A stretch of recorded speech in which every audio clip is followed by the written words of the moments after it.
João, Evangelho de Jesus Cristo segundo escreveu João. É uma palavra muito conhecida no capítulo 5.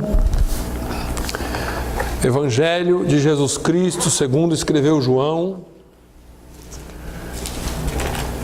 Uma palavra bastante conhecida de todos.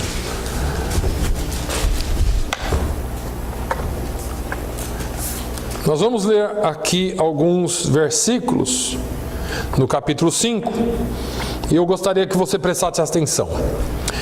Depois disso, havia uma festa entre os judeus e Jesus subiu a Jerusalém. Ora, em Jerusalém há, próximo à porta das ovelhas, um tanque chamado em hebreu Betesda, o qual tem 5 alpendres. Nestes jazia grande multidão de enfermos, cegos, coxos e paralíticos, esperando o movimento das águas. Porquanto um anjo descia em certo tempo ao tanque e agitava as águas, e o primeiro que ali descia, depois do movimento da água, sarava de qualquer enfermidade que tivesse. Estava ali um homem que havia 38 anos se achava enfermo. E Jesus, vendo este deitado e sabendo que estava nesse estado, havia muito tempo, disse-lhe: queres ficar são? O enfermo respondeu-lhe: Senhor, não tenho homem algum que, quando a água é agitada, me coloque no tanque, mas enquanto eu vou, desce outro antes de mim. Jesus disse-lhe: levanta, toma a tua cama e anda. Logo aquele homem ficou são, e tomou a sua cama e partiu. E aquele dia era sábado. Então os judeus disseram àquele que tinha sido curado: é sábado, não te é lícito levar a cama. Ele respondeu-lhes: aquele que me curou, ele próprio disse: toma a tua cama e anda. Perguntaram-lhe, pois, quem é o homem que te disse: toma a tua cama e anda? E o que fora curado não sabia quem era, porque Jesus se havia retirado em razão de naquele lugar haver grande multidão. Depois Jesus encontrou-o no templo e disse-lhe: eis que já está são, não peques mais, para que te não suceda alguma coisa pior. E aquele homem foi e anunciou aos judeus que Jesus era o que o curara. Amém? Nós conhecemos essa palavra aqui de trás para frente, de frente para trás, né?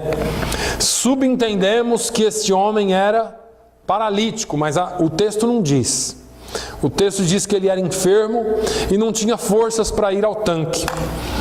O antigo tanque de Betesda existiu na parte norte de Jerusalém, próximo ao mercado das ovelhas. Por isso é que ali era a porta das ovelhas. Além do que, a porta das ovelhas não era usada por pessoas. O templo tinha várias portas. A porta das ovelhas era uma porta baixa, com tanques, porque as ovelhas que iam ser levadas ao sacrifício no interior do templo tinham que passar por tanques para irem se lavando da sua sujeira, e quando chegavam lá no interior do templo, então elas eram usadas para o sacrifício. Todas as ovelhas para o sacrifício eram levadas para a porta das ovelhas, e perto da porta das ovelhas havia esse tanque.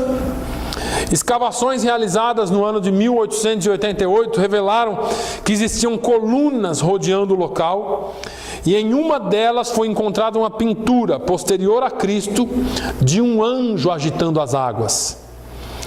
Daí criou-se então a crença de que um anjo, vez por outra, agitava as águas, e aquele que primeiro entrasse nas águas agitadas pelo anjo seria curado.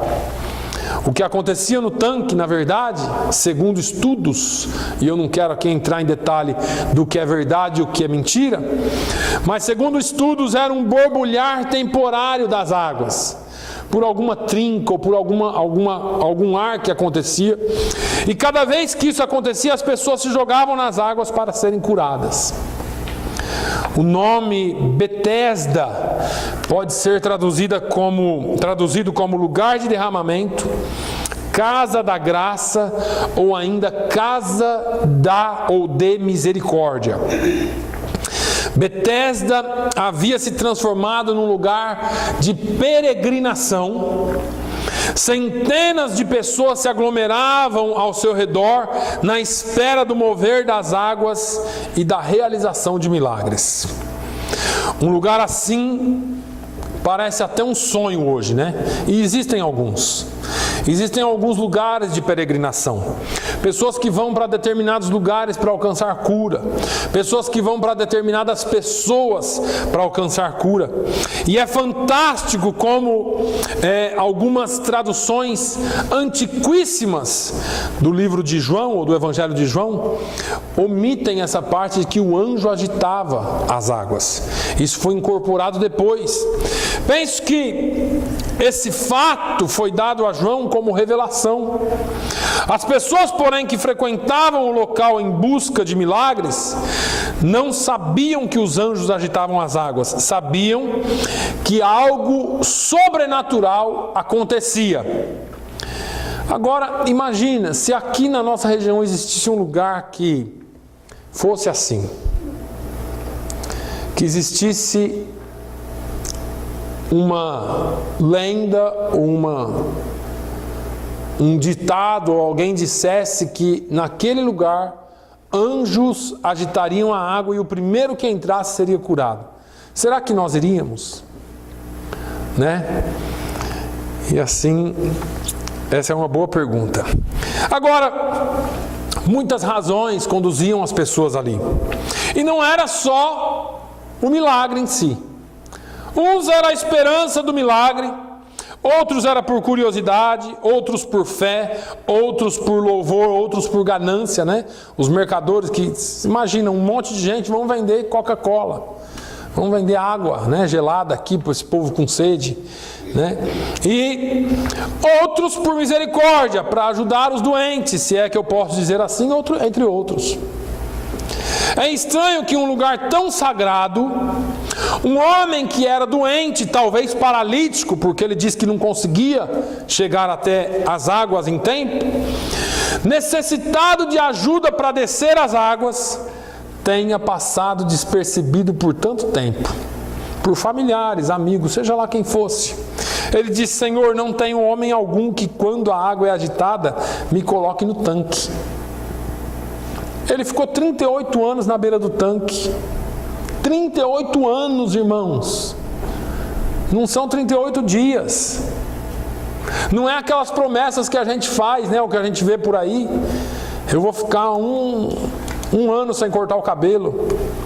Eu vou fazer isso, eu vou fazer aquilo. Não. Se eu receber a graça que eu estou esperando, eu vou caminhar até Aparecida do Norte, ou eu vou caminhar até Fátima, ou eu vou fazer isso. Não são essas promessas assim que você cumpre num dia, ou cumpre em 2 ou 3 dias, não. Eram 38 anos esperando. Agora, presta atenção aqui. Isso é para nós aprendermos. Não obstante eu ter dito que as pessoas, ou um dos motivos que as pessoas frequentavam aquele local era por misericórdia a alguém, e não obstante a tradução do nome Betesda ser casa de misericórdia, esse homem ficou 38 anos sem a misericórdia de ninguém. Parecia que a misericórdia estava bem longe daquele lugar. Eu digo aqui sempre para os irmãos, se tem uma coisa que eu peço ao Senhor, é revelação na sua palavra para nós entendermos a palavra de Deus. Focamos no milagre, mas não focamos nas lições de Jesus. O que é que nós podemos aprender com isso? O que nós podemos aprender com o abandono desse homem lá no tanque de Betesda? Buscar a Deus, irmãos, é bem diferente de buscar milagres. Buscar a Deus é um pouco mais profundo. Um coração amoroso encontraria naquele e em outros muitos incapazes que estavam ali a oportunidade de servir. Servir deve ser marca da igreja. Servir deve ser marca do povo escolhido. É claro que aquele homem clamou por ajuda. É claro que talvez quando alguém passava, ele clamava, me ajuda aqui, me põe lá. Mas eles estavam preocupados com outros. Talvez existisse dinheiro envolvido. Talvez algum doente ali era de família rica. Já tinha tentado tudo com os médicos. Mas não podendo, eles ficavam e pagavam talvez pessoas. Ó, você fica olhando a água. Vocês dois me agarram aqui. Se a água mexer, vocês ficam aqui do meu lado. Vocês me jogam lá na frente de todo mundo.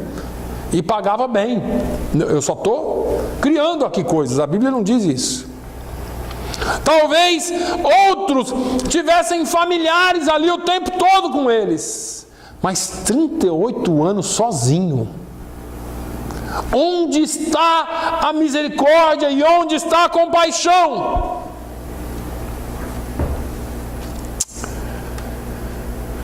Ninguém, exceto Jesus, teve compaixão dele. Ninguém. Jesus conhece o clamor ainda que silencioso, ou ainda que silenciado pela voz de muitos.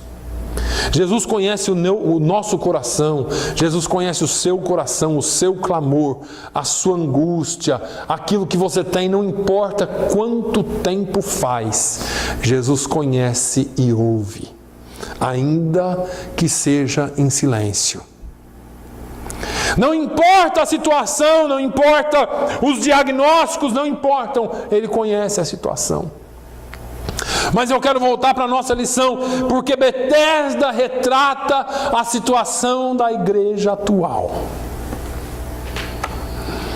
A igreja atual sofre a afluência de muitos que vêm em busca de um milagre. Pelo menos a maioria das igrejas. As pessoas vêm em busca de uma cura, as pessoas vêm em busca de uma resposta, as pessoas vêm em busca de algo que preencha o seu vazio, a sua solidão, a sua vontade de extravasar ou de ser alguém ou parecer importante para alguém. As pessoas vêm porque elas estão em busca de significado. As pessoas estão em busca de saber algo mais sobre a sua espiritualidade. As pessoas estão em busca de algo mais. Só que, quando elas chegam na igreja, elas encontram uma igreja apática. Eu prego sobre distinção, eu prego sobre ser diferente, eu ensino sobre uma igreja que deveria ser mais aberta ao mundo, no sentido de receber as pessoas e fazer mais, servir mais, estar mais como luz e sal. Mas a igreja continua apática.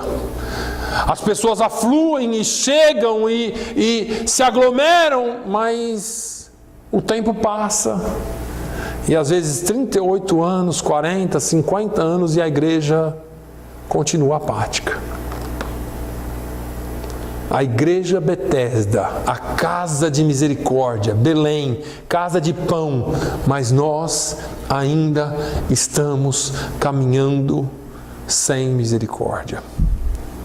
Eu acho que esse é um assunto que tem incomodado um pouco a liderança dessa igreja. Nós temos nos reunido, vez por outra, e discutido esse assunto. Eu tenho falado aqui na igreja o que seria de nós, ou o que seria de Fall River e região, se 3, 4, 5 pessoas aqui caminhassem como os apóstolos caminharam. Não para nossa glória, não para chamar a atenção para nós, mas para a glória do Senhor. Como seria se nós representássemos realmente o reino de Deus? E eu vou falar que nem o pastor falou hoje de manhã, Falar no geral é fácil, agora eu quero fazer como eu faço aqui quarta-feira. Você e eu. O que é que nós temos feito?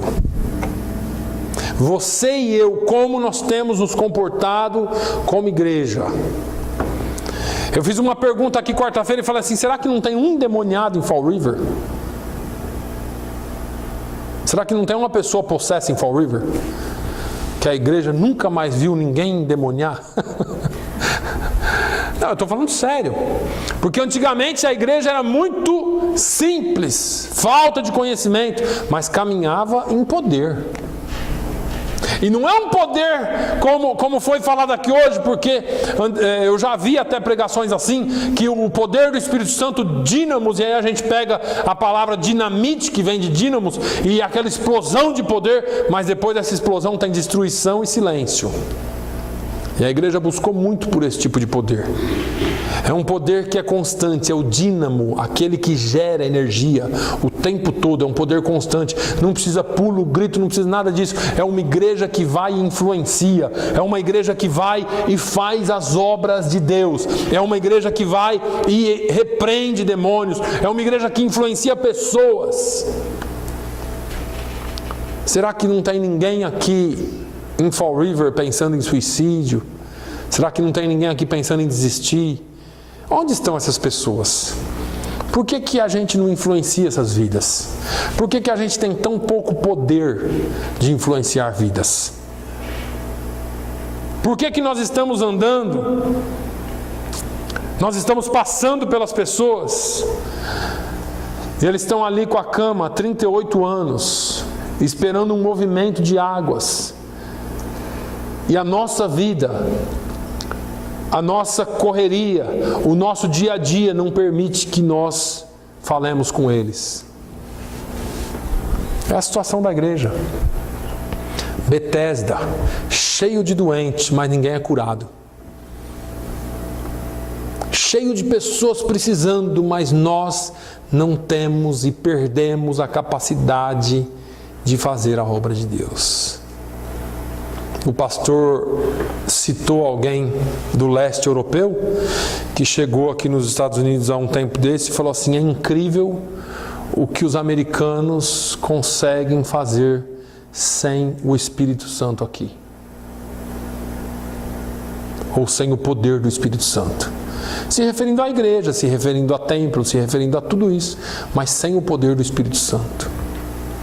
Estamos caminhando em conhecimento intelectual, mas nós não estamos caminhando em poder de Deus. O poder do Espírito Santo parece que foi abafado.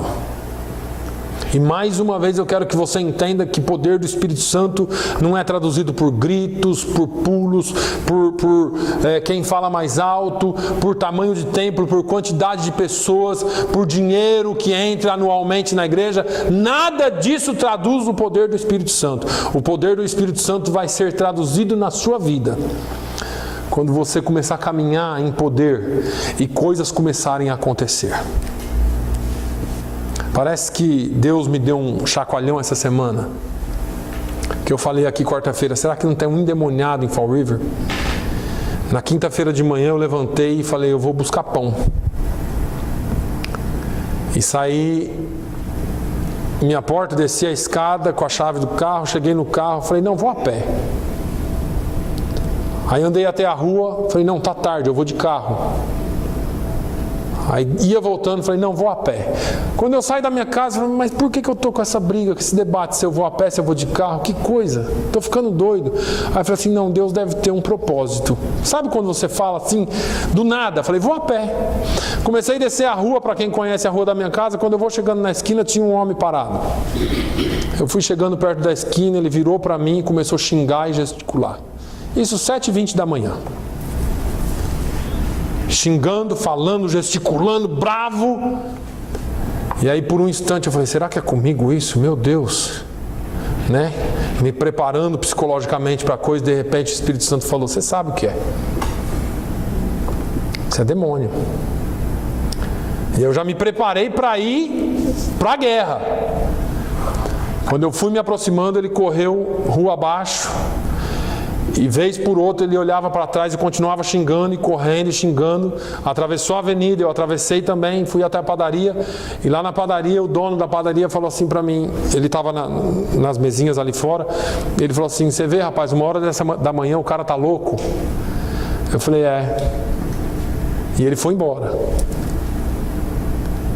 E aí eu lembrei do que eu tinha falado um dia antes. Tem ou não tem? Só que a igreja está que nem o tanque de Betesda, precisando de alguém que chegue com poder para curar. Agora Deus não vai mandar ninguém diferente, porque Ele já te trouxe aqui. Nós ficamos esperando por alguém especial, né? Vai chegar um pregador aqui com a campanha de milagres. E você? E eu? O que é que nós temos feito para que a igreja caminhe em poder do Espírito Santo? Para que a igreja caminhe como Jesus mandou caminhar. E vós recebereis poder ao descer sobre vós o Espírito Santo, e ser-me-eis testemunhas, tanto em Jerusalém como na Judéia e até os confins da terra. Deus te trouxe até os confins da terra e você tem sido testemunha dele? Irmãos, eu não estou falando de você ser um ET aqui, você agir diferente, não. Você só tem que caminhar em poder, você só tem que ter a sua vida no altar, você só tem que orar para que Deus manifeste a glória dele através de você. Eu já falei aqui, falo todo domingo, toda quarta, todas as vezes que eu tenho oportunidade, fazemos jejum, oramos para nós mesmos. Eu vou consagrar, pastor, Deus vai abrir uma porta. Eu vou fazer isso, pastor, Deus vai... agora eu vou orar 50 dias seguidos, 4 horas da tarde, das 4 às 6, ninguém me liga que eu vou estar orando. Mas Deus vai me dar um emprego novo. A gente só ora para nós. A gente ora para os nossos próprios desejos. E aí vem Tiago falando assim: sabe por que vocês não recebem? Sabe? Porque vocês oram para os seus próprios prazeres, para os seus próprios deleites. Vocês fazem orações para vocês mesmos. Vocês não sabem orar. Pega a oração de Jesus. Pega a oração de Paulo na cadeia. Jesus, me livra desse negócio aqui. Eu estou apanhando todo dia. Que vergonha, crente aqui preso, Jesus. Não vi uma oração de Paulo assim. Meu Deus, eu oro por vocês, ó Efésios. Eu oro por vocês para que a vocês sejam dado a revelação de Deus. Paulo na cadeia não pensou em si um só minuto, e eu e você aqui fora só pensamos em nós. Todo mundo aqui no tanque só pensava em si, mas precisava de misericórdia para alguém, e eles não tinham, porque estava todo mundo pensando em si mesmo. Para que é que você veio aqui? Qual é o motivo de você ser cristão? Qual é o motivo de você servir a Deus? E aí entra a palavra servir a Deus. Ou você só é um cristão, mas não é servo de Deus? Eu e você precisamos fazer um exame na nossa vida urgentemente. Saber se estamos servindo a Deus para nós mesmos ou se nós estamos servindo a Deus. Porque a nossa vida, irmãos, precisa ser aquilo que Ele nos chamou para ser, aquilo que Ele nos propôs a ser, aquilo que Ele nos fez para ser. Jeremias 18, todos nós conhecemos. Deus fala com Jeremias: Jeremias, desce à casa do oleiro. Desce à casa do oleiro. E lá eu vou falar contigo. Jeremias desceu e ele disse assim: olha, eu desci à casa do oleiro, e quando eu cheguei lá, eu vi o oleiro com o barro na mão, na sua roda, e ele fazia um vaso. E conforme ele fazia o vaso se quebrou em suas mãos. E ele pegou o vaso, amassou o barro, colocou na roda de novo e voltou a fazer o vaso. E Deus disse para ele: Jeremias, não sou eu como esse oleiro, que posso pegar o meu povo e quebrar e fazer de novo do jeito que eu quiser? O fato é que nós nos julgamos e falamos que somos vasos de Deus, mas o que é que tem preenchido a sua vida, se é que tem preenchido? Nós estamos sendo influenciados todos os dias por coisas, por notícias, por televisão, por aquilo que eles querem que nós sejamos influenciados. E a palavra de Deus tem entrado em último lugar na nossa vida. A palavra de Deus tem um espaço muito pequeno em nossa vida. Acreditamos em tudo, irmãos, em qualquer balela que falarem por aí nós acreditamos. Mas temos dificuldade em crer que Deus é poderoso para fazer infinitamente mais de tudo quanto pedimos ou pensamos. Essa é a palavra dele. Temos dificuldades em crer que Ele ainda faz milagres. Temos dificuldades em crer que Ele ainda restaura. Temos dificuldades em falar com ousadia que Deus muda vidas. Ah, vai lá na igreja, você vai gostar. Vai lá, o pastor é legal. Mentira, já começa mentindo por aí, né? O pastor não é legal. Vai lá na igreja, você vai gostar lá. Não, nossa igreja é boa. Tem tudo ar-condicionado, estofadinho. É uma maravilha. E aí nós ficamos anunciando aquilo que nós temos, os nossos programas, as nossas formas, as nossas instalações. Anunciamos aquilo que achamos que as pessoas vão gostar em nós. Não existe poder em nada disso. O poder ainda está na palavra de Deus que transforma. O poder ainda está na palavra de Deus que muda vidas. Nós temos dificuldades em anunciar Jesus, porque hoje, afinal de contas, é retrógrado anunciar Jesus. É quadrado falar de Jesus, de Deus. Podemos entrar numa roda e falar de qualquer coisa, de pornografia, de satanismo, de extraterrestre, de qualquer coisa. Falar mal dos outros, então, é um assunto preferido. Logo alguém vai ter o que falar. Irmãos, eu fico assustado de ver. Vai durante a manhã numa padaria portuguesa, vai num café brasileiro, chega lá e vê as rodinhas de brasileiro.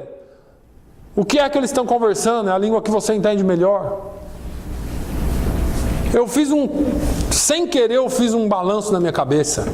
Nos últimos dias eu tenho chegado nos lugares, porque é verão, tem muita gente nas mesinhas do lado de fora, tem muita gente nas rodinhas de conversa depois das aulas. E eu chego a brincadeira, é só falando mal de alguém. Eu não quero ouvir, mas eu ouço. Você viu a fulana? Não, que aquilo lá não vale o que o gato enterra. E o outro fala daqui, fala de lá. E a gente fica ouvindo essas coisas. Podemos falar de qualquer coisa na roda. Fala de Jesus. Fala de Deus para você ver como você é bem-vindo. É quadrado, é chato falar. Você se torna uma pessoa não muito bem vista e nem bem-vinda. Agora, o que transforma ainda é o nome de Jesus. O que transforma ainda é o nome de Jesus. Temos o costume de dizer assim, a pessoa fala, estou passando por um problema, eu vou orar por você. Você fala isso por desencargo de consciência, porque depois a maioria de nós nos esquecemos disso. Eu tenho quase que tomado um rumo em dizer assim, eu vou orar por você agora. Eu vou orar por você agora. E aí, irmão, se você estiver no mercado, se você estiver na farmácia, no açougue, qualquer lugar que você estiver, você tem coragem de orar por alguém? Porque a igreja não é mais casa de misericórdia. A igreja não é mais casa de misericórdia. Tiago falou assim: se o seu irmão estiver nu e você despedir ele em paz, não adiantou nada. Eu vou orar com você, vem cá. Jesus, abençoa ele, Senhor. Ajuda ele, está passando por necessidade. Agora vai, irmão, vai em paz. Você não fez nada. Não adianta só fé. Tem que ter obra também. A obra não nos salva, mas nós fazemos a obra porque somos salvos. O fato é que a igreja, assim como o tanque de Betesda, é mística para algumas pessoas. E por isso há tanta decepção com a igreja hoje. Porque assim como no tanque de Betesda, talvez naqueles 38 anos, aquele cara não viu ninguém ser curado. Ou se viu, só viu. Ficou só na vista. Porque acontece com todo mundo, só não acontece comigo. Assim está a igreja. Você ouve um monte de testemunho. Jesus curou fulano lá. Jesus fez para o ciclano lá. Mas parece que não acontece nada com a gente. Não acontece nada com a igreja. Outros vêm para a igreja e até recebem. Mas só vêm atrás do milagre. Eu lembro de uma certa feita de uma senhora que veio aqui, não sei o nome dela, e não lembro, não quero, se eu soubesse eu não falaria, mas veio aqui porque estava com suspeita de câncer. E aí veio nos cultos em português e depois começou a vir até no inglês. No dia que o médico falou para ela que aquilo não era câncer, ela nunca mais pisou aqui. Ela estava tão interessada em Deus, tão interessada na palavra de Deus, que ela estava vindo em inglês e português. Depois não veio nunca mais. Só saber que não era câncer. As pessoas querem fazer troca com Deus. Agora, sabe o que eu acho lindo nessa palavra aqui? Que Jesus não esconde nada. Chega lá no final, Jesus encontra aquele homem de novo e diz assim: olha, agora você já está curado. Só que você não vai sair aí pecando para que te não suceda alguma coisa pior. As pessoas se enganam com Jesus. Elas querem fazer troca. Elas querem fazer barganha com Deus. Só que a coisa pior que Jesus está falando aqui não é uma praga, uma doença que viria. É a perdição. Meu filho, você está curado só no corpo, mas tem muita gente que está seco na alma. Tem muita gente que não tem mais condições de nada na sua vida, porque a sua alma está seca. O espírito continua sedento. Betesda era um ritual. Era que nem os hindus lá no rio Ganges, né? Vão lá, toma banho como ritual. Vamos lá em Betesda ver se acontece alguma coisa com a gente. Era como a igreja hoje nos homens que só pensam em si. Eu vou lá na igreja para receber. O que você veio trazer aqui hoje para Jesus? O que você veio ofertar aqui hoje para Ele? Ou nós estamos vindo para a igreja só para receber? O princípio do culto em toda a Bíblia Sagrada é para ofertar e não para receber. O diabo, ele entrou de tal forma e transformou esse evangelho, e a culpa está nos púlpitos, me desculpem. Transformou esse evangelho de tal forma, o evangelho do receba. Receba, receba, receba, receba aí sua vitória, receba aí a sua vitória, a sua bênção, o seu milagre vai acontecer quando você aprender a dar. Falamos aqui hoje, dai e ser-vos-á dado. E eu não estou falando de oferta aqui não, não me confunda. Não estou falando de dinheiro aqui não. É quando você aprender a se doar para Deus. É quando você aprender a se entregar completamente. Tudo que nós temos que receber vem através da obediência. vem através de servir a Deus com integridade, vem através de estarmos na presença dEle com integridade, não porque eu preciso de alguma coisa, tudo o que eu preciso está nele. Eu preciso de Deus, irmãos. Já falei aqui, eu admiro quem reconhece, quem fala abertamente que não precisa de Deus. O cara fala, não, eu não preciso de nada, não, eu sou autossuficiente. Eu admiro, porque eu não sou. Eu sou totalmente dependente dele. Pense num cara ruim, falho, cheio de defeitos, sou eu. Preciso de Deus todos os momentos da minha vida. Tem gente que não precisa, tem gente que gosta de caminhar sozinho. Tem gente que não precisa de nada, nem de ninguém. Jesus entrou em Betesda. Chegou em Betesda. Não precisou de água. Não precisou de fé. Não precisou de clamor. Só precisou de sinceridade. Deus não trabalha com nada dessas coisas. Eu não estou pregando contra a fé aqui não, porque domingo passado eu falei que não houve também. Então não me leve a mal, não estou pregando contra a fé aqui não. A fé está no crer. Agora, nós não lemos nada dessas palavras aqui. Nós lemos um cara amargo, triste, sem esperança. Meu Deus, eu estou aqui há 38 anos, Senhor. Jesus chega nele e fala assim, queres ser curado? Eu estou aqui há 38 anos, não tem um infeliz para me jogar na água. Quando eu penso em ir para a água, alguém vai e entra na minha frente. Olha a sinceridade desse homem, nem que sim, nem que não, ele respondeu. Ele foi sincero. O fato é que nós não somos sinceros com Deus. Nós entramos na presença de Deus, ó, grande santo Deus, fazemos aquelas rezas, né, que mais... Quando você entra na presença dele e fala assim, Deus, eu não aguento mais. Olha, eu nem creio mais. Você acha que Deus vai te mandar um raio na cabeça quando você for sincero com Ele? Ele prefere a sua sinceridade do que a sua mentira, porque a sua mentira não agrada a Deus. Quando você entra e fala assim, Senhor, eu creio que Tu podes, mas no seu coração você não crê. Você já perdeu a esperança. Você já perdeu a esperança que possa acontecer um milagre, que possa acontecer alguma coisa na sua vida, mas você continua insistindo, ó Deus, eu creio, Senhor, eu isso, eu aquilo.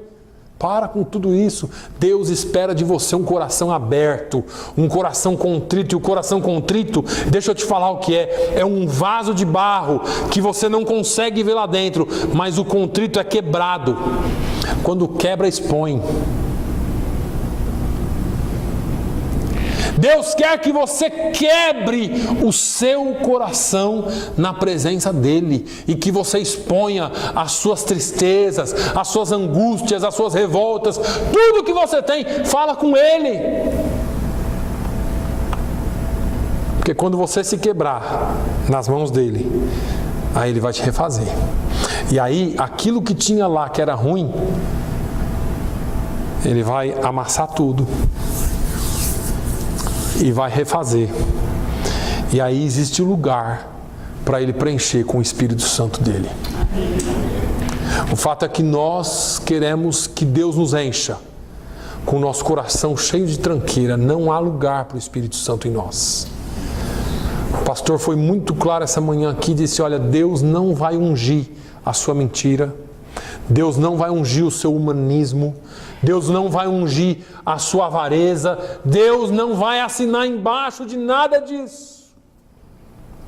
Ah, Deus, eu quero ser ungido, eu quero fazer milagre, eu quero pôr a mão em enfermo e ver sendo curado, eu quero repreender demônio. Cuidado, irmão. Antes de você querer isso, queira ser limpo e cheio pelo Espírito de Deus. Jesus entrou em Betesda. E quando Ele chega, Ele não precisa de nenhuma dos nossos rituais, das nossas mentiras, das nossas insinceridades. Ele não precisa de nada disso. Jesus, quando Ele chega, Ele só precisa ouvir de você o que é realmente que você sente. Ele não precisa das nossas águas se moverem. Ele é a fonte de água viva. Ele é a fonte de água viva. A gente fica procurando fórmulas. Davi diz: eleva os meus olhos para os montes, de onde me virá o socorro? Ele conclui: o meu socorro vem do Senhor que fez os céus e a terra. O nosso socorro, a nossa salvação, não consiste em homens. A nossa salvação não consiste em religiões. A nossa salvação não está em ritos ou rituais. A nossa salvação está em Jesus Cristo. Aleluia.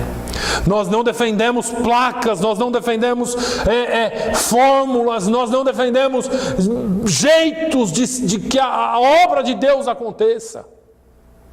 Estamos cansados disso. Venha domingo, o grande dia de milagres, fazemos a agenda de Deus. Fazemos a agenda de Deus. Deus quer que você seja um milagre todos os dias. Deus quer realizar milagres em você e através da sua vida todos os dias. A agenda de Deus já foi escrita e a sua vida está escrito nela, para que você seja um agente de milagres de Deus todos os instantes. Mas você precisa quebrantar o seu coração. Aquele homem doente, talvez paralítico, à beira do tanque de Betesda, talvez se considerasse o menor de todos os homens, mas Jesus viu algo nele. Jesus, e nem nós vemos aqui, como eu disse, fé. Não houve uma oração, talvez houve um clamor do coração dele. Talvez houve lágrimas em alguns momentos. Houveram lágrimas. Os homens não foram capazes de ver, assim como a igreja não é mais capaz de ver. Eu tenho orado aqui de manhã e dito: Senhor, me faça sensível à necessidade do teu povo. Eu quero ser capaz de ver com os olhos de Jesus, porque Jesus via a necessidade de cada um individualmente. Jesus só quer usar as nossas vidas. Jesus quer que nós paremos com esse negócio de a nossa igreja, o nosso.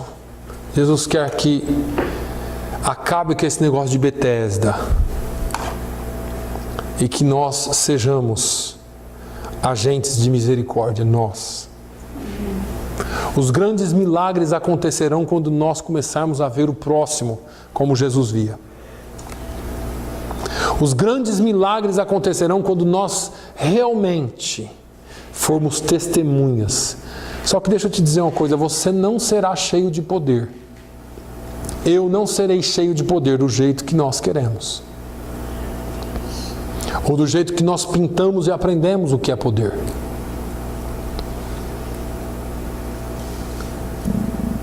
O poder de Deus tem que estar presente todos os dias. Eu quero ver aqui gente me contar testemunho de algumas coisas que vão acontecer. Eu ainda vou ver isso. Eu ainda vou ver aqui, porque eu disse aqui que o poder de Deus não se mede por número. Eu ainda vou ver nesse pequeno grupo de pessoas aqui, irmãos dando testemunho, ou talvez vidas salvas dando testemunho daquilo que Deus usou a sua vida para fazer com ele. Eu vou ainda ver isso.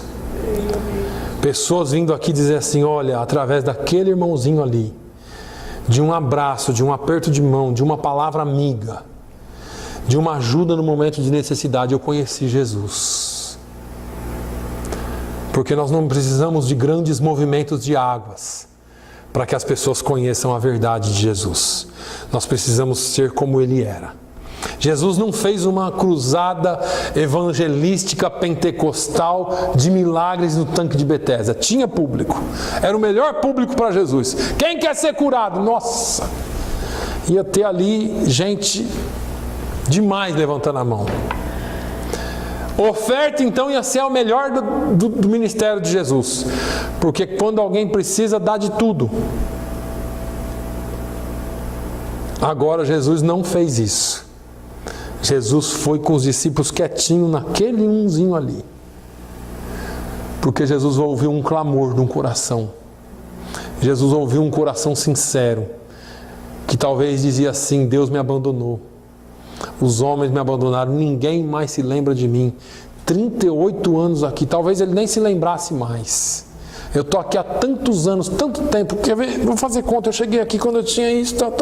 Nossa, já se passaram quase 40 anos que eu estou procurando o meu milagre. Não vai acontecer mais.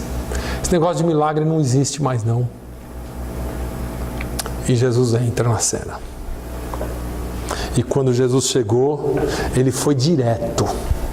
Porque quando ele vê a sinceridade do coração do homem, ele vai direto lá. Deus não compactua com mentiras. Ele vai direto onde há sinceridade, ainda que ela seja amarga.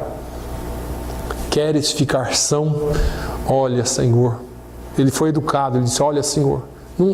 Ele não reconhecia Jesus como Senhor. Ele só falou como eu chamo o irmão Manuel de Senhor.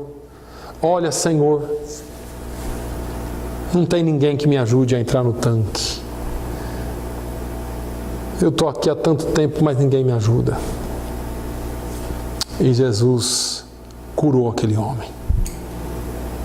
Moço, pega a sua cama, levanta e anda. Estamos precisando dessa ousadia. Jesus pode entrar na cena da sua vida, basta você ser sincero com Ele. Amém? Feche os seus olhos. Senhor, eu te louvo, meu Deus, porque o Senhor tem lições incríveis na Tua Palavra. E eu te louvo, Jesus, porque quando o Senhor entra em cena, o Senhor não vem fazendo barulho, não vem com banda, com fanfarra, com tambores, não. O Senhor vem silencioso, por caminhos que nós não entendemos e nem percebemos às vezes. E quando nós temos um encontro contigo verdadeiro, o Senhor transforma para sempre. E há testemunho em nós. Meu Deus, enche-nos com o Teu Espírito Santo. Mas nós queremos quebrantar o nosso coração e expor aquilo que nós temos, Senhor. Tira toda mentira, todo engano, tudo aquilo que não pertence a Ti, que não provém de Ti. Senhor, limpa-nos pela Tua Palavra. Senhor, faz um milagre de limpeza em nós em primeiro lugar. E depois faz o milagre de encher-nos com o Teu Espírito Santo a cada dia. Que nós venhamos a ser cheios e cheios e cheios, transbordantes, a ponto de os Teus milagres serem evidentes e patentes e diários em nós. Que o milagre, Senhor, de Te servir em santidade seja a cada instante. Pai, no nome de Jesus, trabalha em nós. Nós precisamos de Ti. Senhor, levanta a Tua igreja com poder, com majestade neste lugar. Nós não esperamos nada do mundo, mas nós esperamos de Ti. Pai, no nome de Jesus, faça, Senhor, que a Tua obra seja, Senhor, cada dia mais firmada em nós e através de nós. Que desses poucos que aqui estão, se levante, Senhor, um exército, ainda que de poucos, mas com o Senhor nós somos maioria. Que se levante um exército para ir e fazer. Não foi no templo, foi fora do templo que o Senhor fez. Que nós tenhamos a ousadia de fazer fora do templo. nós não esperemos pessoas vir aqui pedir oração, que nós estejamos prontos para ir e orar por eles onde quer que eles estejam. E que nós tenhamos sensibilidade de chegar em pessoas e falar de Ti, do Teu amor e daquilo que o Senhor faz para mudar vidas. No nome de Jesus, ó Deus, usa-nos. Senhor, vai também com aqueles que estão viajando, guarda-os, vá com aqueles que não puderam estar aqui, visita os doentes, os enfermos, liberta os cativos, é o que eu te peço no nome de Jesus. Que o amor de Deus, a graça do nosso Senhor e Salvador Jesus Cristo, a comunhão e a consolação do Espírito Santo seja sobre todo o povo de Deus hoje e sempre. Todos digam amém.